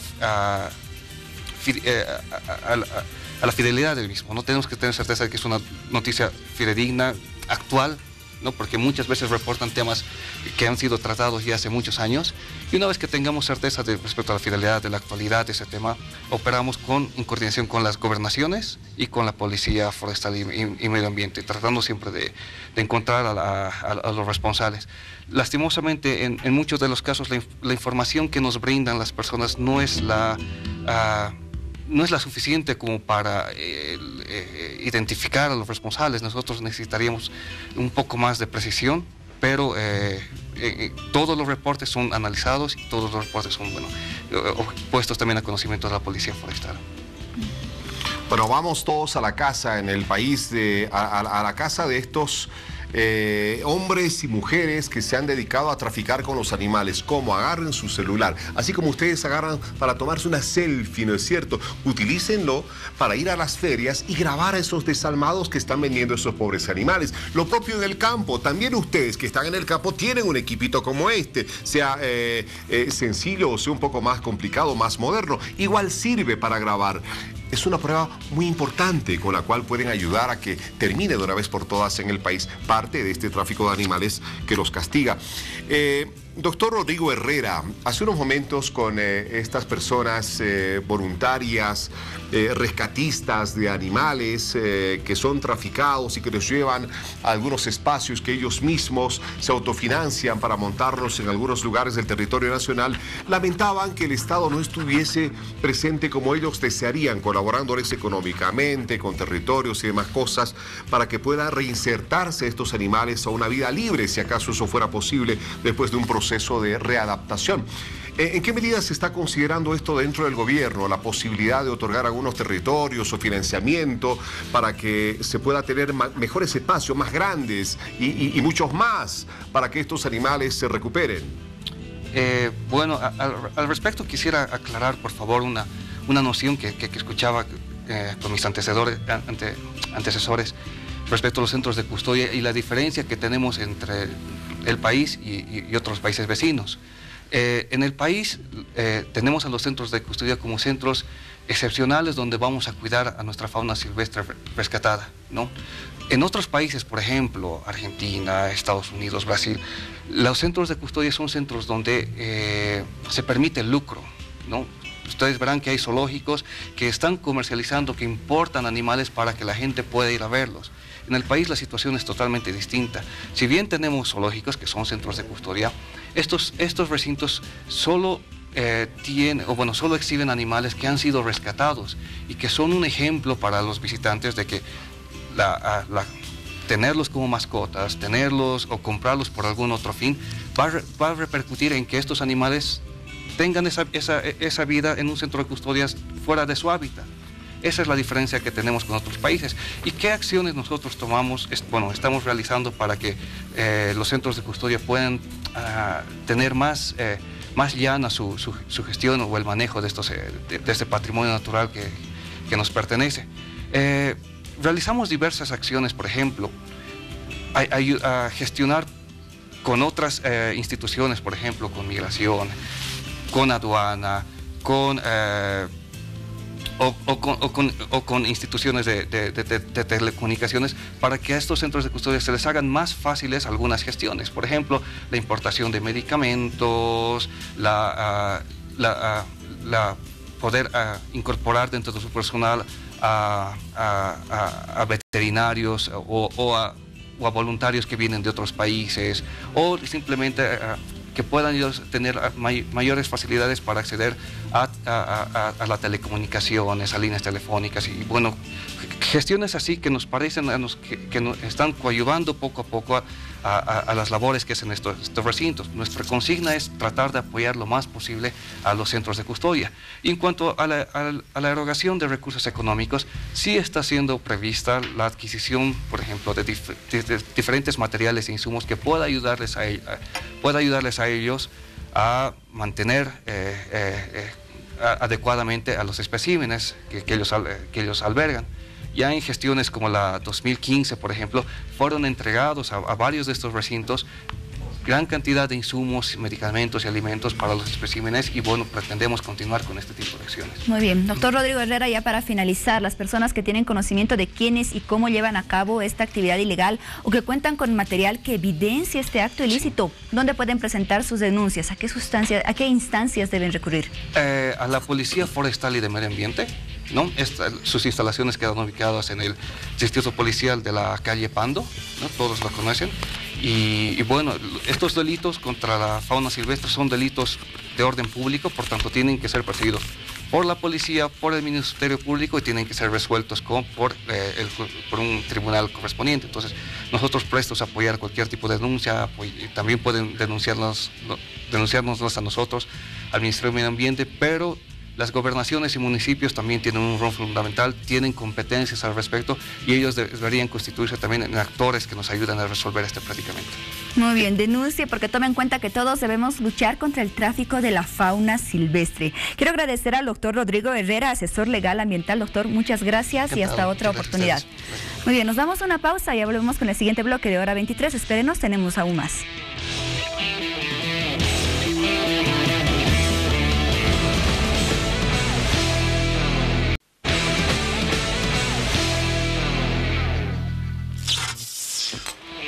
Pero a ver, ¿tiene usted su autito, viejito, nuevito, que anda más o menos un problemita por aquí, que lo hizo arreglar hace poco? Tiene que estar usted consciente de que, sea cual sea la situación de su vehículo, tiene que pasar por la inspección técnica vehicular, por su seguridad y la seguridad del resto de los ciudadanos. Esa inspección técnica vehicular ha comenzado hoy, pero tiene características distintas. Le sugiero ver la siguiente nota, porque este año usted no va a poder esquivar la inspección técnica si quiere cargar gasolina en su vehículo. La inspección técnica vehicular arrancó desde este lunes 4 de septiembre. Para tal motivo, la Policía Nacional ya empezó a trabajar sobre el tema. Bueno, hasta el momento ya tenemos como 30 vehículos inspeccionados. Ya arrancamos desde hoy, desde las 8 de la mañana. Las atenciones serán de 8 de la mañana a 5 de la tarde. Todos los días, de martes a sábado. Y los días domingos estamos trabajando de 8 a 1 de la tarde. Hasta el momento, sí, ha habido bastantemente vehículos y muchas personas también ya se han acercado a preguntar, ¿no?, ¿hasta cuándo va a ser las inspecciones? Por otra parte, esta inspección tiene su fecha límite, que sería el 5 de diciembre de la presente gestión, en donde los propietarios de los diferentes vehículos antes tendrán que realizar un depósito de 30 bolivianos en cualquiera de las entidades bancarias habilitadas, para luego apersonarse a los puntos de inspección con los siguientes requisitos. Lo que tienen que presentar en cada punto de inspección cuando lleven su vehículo es el SUAT original, el carnet de identidad original y el depósito bancario, que lo pueden realizar en cualquier banco que tiene un costo de 30 bolivianos. Asimismo, para todos los propietarios de vehículos que trabajen o que por alguna razón no puedan dirigirse con anticipación para reservar fecha y hora, es que la policía habilitó una página en internet para facilitar el proceso de reserva. También pueden hacer su respectiva reserva entrando a la página www.policiadenfr.gov.bo o si no, llamar a la línea gratuita, que es el 810-2363. Sin embargo, para un buen servicio a la población, es que se habilitó varios puntos tanto en el Alto como en la ciudad de La Paz. En la zona sur tenemos en la calle 22 y 16 de Achumani. Tenemos aquí también en la Academia, a 2 cuadras de ahí. En el Cerrillos tenemos 2 puntos, la Plaza Villazuel, Avenida Periférica, Achachicala, Villa Copacabana, Pampajasi y otros diferentes lugares. En el Alto también tenemos 10 puntos. Inspección técnica vehicular. ¿Se imagina alguna desgracia que puede ocurrir por haberse usted dejado llevar por la comodidad de no asistir a cumplir una obligación que la tenemos que cumplir todos los años? Y todo lo que puede devenir de ella, mejor ni pensarlo, mejor cumplir con la ley. Es la mejor manera de vivir felices y responsables, vivir siempre a tono con lo que demanda la convivencia ciudadana. Estamos esta noche con el coronel José Antonio Caviedes, director departamental de Fiscalización y Recaudaciones de la Policía Nacional de Tránsito de la Policía Nacional en La Paz. Coronel, qué gusto tenerlo acá en Hora 23. Buenas noches. Un placer. A ver, coronel, ha comenzado la inspección. Cuéntenos cuántos vehículos en este primer día han sido inspeccionados en La Paz. Así es, en esta primera jornada hemos tenido la oportunidad de hacer la inspección a 800 vehículos en los diferentes 16 puntos que se han establecido para este propósito, vale decir, en diferentes zonas de la ciudad. Y de estos 800, coronel, más o menos, ¿cuántos han logrado pasar la prueba y cuántos han recibido algunas observaciones que tienen que atender? Precisamente son estos 800 los que se han apersonado y han podido pasar sin ninguna observación. Vale decir que tanto la documentación, las condiciones mecánicas, técnicas del vehículo han pasado los controles necesarios, dando lugar a que puedan circular por el territorio nacional sin ninguna restricción. Para el ciudadano que nos está viendo en este momento, coronel, ¿qué documentos tiene que tener, tiene que presentarlos en el momento de solicitar la inspección técnica vehicular? ¿Y cómo tiene que estar el auto? A ver, ¿cuáles son los principales detalles que tiene que cuidar en el vehículo como para pasar esta inspección? Bien lo decía en la nota que usted adelantó, primeramente se tiene que apersonar a cualquiera de las entidades financieras autorizadas para este fin, haciendo el depósito de 30 bolivianos. Una vez realizado este acto, puede dirigirse a cualquiera de los puntos de inspección técnica vehicular, llevando consigo la cédula de identidad, el certificado del registro del vehículo automotor, y finalmente la presencia, obviamente, del vehículo automotor. No olvidarse también de que tiene que cumplir con la obligación de cuentas pendientes por efectos de infracciones de tránsito. Una vez realizado esto, puede pasar prácticamente a realizar la inspección técnica vehicular sin ningún obstáculo. O sea, si tienen una multa, ya sea por, qué sé yo, haber circulado en un día no permitido por la restricción de placas o por haber estacionado mal, primero tendrá que pagar la multa, porque no va a poder hacerse la inspección técnica vehicular. Así es, no va a poder realizar si no previamente ha pagado las deudas pendientes por infracciones de tránsito. Y un ciudadano que tenga su vehículo, quiere hacer la inspección técnica este año, pero no hizo el año pasado la inspección, ¿tiene también que pagar una multa? El Código Nacional de Tránsito establece una sanción de 40 bolivianos para todas las personas que no han cumplido con esta obligación. Obviamente es una obligación legal, más que obligación legal es una responsabilidad con la sociedad. Usted bien lo mencionaba, son los niveles de seguridad los que tenemos que cuidar para no estar en ninguno de los lados, ni como protagonista ni como víctima de un hecho de tránsito. Para este propósito de la inspección técnica vehicular se ha establecido un horario de las 8 de la mañana a 17 horas, de martes a sábado. También vamos a trabajar los días domingos a partir de las 8 de la mañana hasta las 13 horas. Es decir, se está facilitando por completo prácticamente a todas las personas o propietarios de vehículos automotores para que puedan apersonarse por cualquiera de estos puntos, 16 puntos que hemos establecido en las diferentes zonas de la ciudad. En esta gestión se ha cambiado es decir, ya no se va a extender la roseta que tradicionalmente se lo hacía en anteriores gestiones. Esto en función a que tenemos un convenio con la ANH y el RUA a efectos de cumplir con el propósito con más efectividad y más eficiencia. Ustedes bien deben recordar de que la Agencia Nacional de Hidrocarburos estableció una roseta virtual, el BECISA. Estamos conectados a este dispositivo virtual a efectos de hacer una autoidentificación del vehículo al momento de que carguen el combustible. Bien decíamos al principio de que una vez fenecido el plazo que se ha otorgado de estos 3 meses, vale decir el 5 de diciembre, un día después ya no van a poder cargar el combustible correspondiente todas aquellas personas que han sido renuentes a esta obligación. Bueno, esto es lo nuevo, ¿no? Uno, ya no hay la roseta de inspección técnica vehicular, pero eso será lo que ya no va a ser visible, pero lo más visible va a ser en todo el sistema que usted no cumplió con su inspección técnica vehicular. Y cuando vaya a cargar a un surtidor, se llevará seguramente ahí una sorpresa, si acaso no cumple en el plazo establecido, de que no podrá cargar combustible. Esto realmente es efectivo, ¿verdad? Esto sí se puede hacer. No es que se está anunciando algo que en su momento no ha de poder aplicarse. Se está casando nada menos que con el BESISA, la ANH, y la ANH tiene el registro absoluto de todo esto. Es así y pensamos que va a ser una medida muy efectiva para que todas aquellas personas que no lo hacen por cualquier factor, sin necesariamente tengan que comprometerse con la realización de la inspección técnica vehicular como un compromiso con la sociedad. Para aquellas personas que no tienen el suficiente tiempo, yo les doy un consejo porque pueden hacer sus reservas ITVs de forma digital mediante el sitio web de la Dirección Nacional de Fiscalización y Recaudación. También pueden hacerlo descargando la aplicación Reserva ITV, esto solo para Android. Muy bien, ya lo saben, es fácil, ¿verdad? A través de la página web www.policiadnfr.com.bo y la aplicación que ha quedado completamente clara, Reserva ITV. Más fácil, imposible.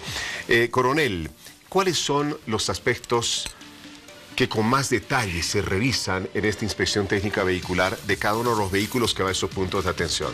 Antes de responder a la interrogante, informar también que se ha establecido una línea telefónica gratuita, es el 810-2363, a efectos también de que les pueda, las personas puedan acceder a este número de teléfono, hacer la reserva correspondiente o salir de cualquier duda para cumplir con el propósito de la inspección técnica vehicular. Buen dato, coronel. Vamos a reiterar el número, línea gratuita 810-2363 para que puedan hacer también la reserva a través de esa vía.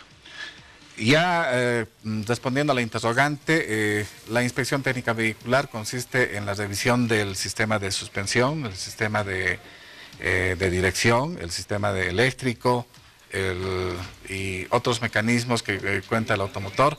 También hacemos la revisión de las placas que estén debidamente establecidas y claras, los parabrisas del automóvil, los retrovisores y otros aspectos técnicos que garanticen el buen funcionamiento y las condiciones óptimas mecánicas y técnicas del automotor. Ahora, el control también, además de la eficiencia que se va a notar cuando uno vaya a cargar combustible, ¿no es cierto? Se va a dar a través de lectores automáticos, ¿verdad? Los policías van a usar teléfonos inteligentes, lectores automáticos, o sea, va a ser muy difícil que un carro que no tiene ITV pueda estar circulando libremente como hasta ahora. Es así, se está implementando estos dispositivos tecnológicos para que el agente de parada, el policía que se encuentra en la calle y quiera hacer la revisión correspondiente, pueda hacerlo a través de su teléfono móvil, introduciendo la placa del vehículo, y como están conectados a través del internet con el sistema del BESISA, obviamente vamos a tener una información precisa respecto a lo que queremos saber.